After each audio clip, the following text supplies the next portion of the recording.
problem. I yield. Well said to the gentleman from Arkansas.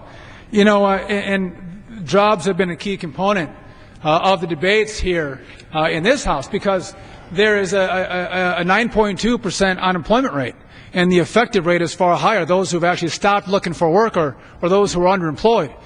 People are suffering in our country, in our states, and our districts.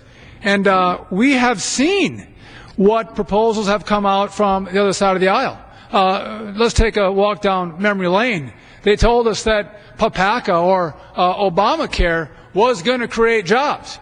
Well, all it did is give us a health care reform bill that isn't going to get the job done, and it's going to cost us an extra $1 trillion over the next 10 years. They gave us a $1 trillion stimulus bill, and if you recall, we weren't supposed to see unemployment above 8% if that passed. And we just found out that for every job that was created or saved, it cost the taxpayer over $250,000 per job. That, you know what? That is not a job-creating bill. And now what's happened is they've come into this House and they want to tell the American people that we can create jobs in America if we raise taxes on the job creators.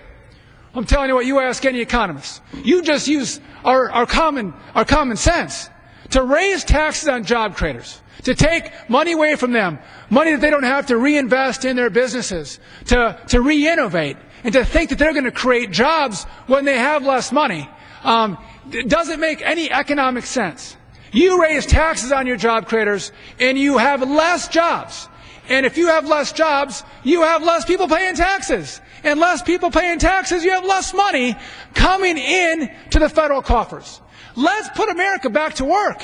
When America works, they get off of the unemployment checks and they start getting paychecks, which is what they want. I want to see Americans and Wisconsinites getting paychecks. But a lot of this circles around this debt that we face in this country. And I think, I know in my own district, there are people who need help from government. And I want to make sure we have a safety net in place to help those people. I see them all the time.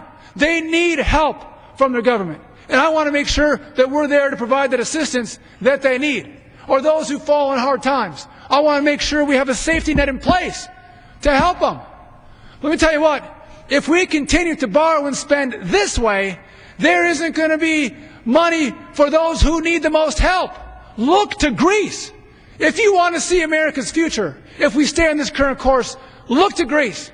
Look at the protest. When you make promises to people that you can't keep, what happens? They take to the streets and they riot. Let's not lie to the American people. Let's tell them the truth.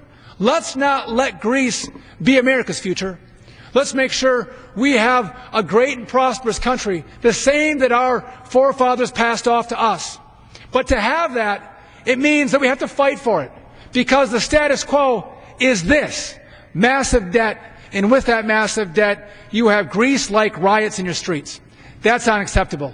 Let's face this challenge head on and make sure we leave off an America that's prosperous, bright, and full of hope for that next generation. And I yield to the gentleman from Arkansas. I just want to, we only have a little time left.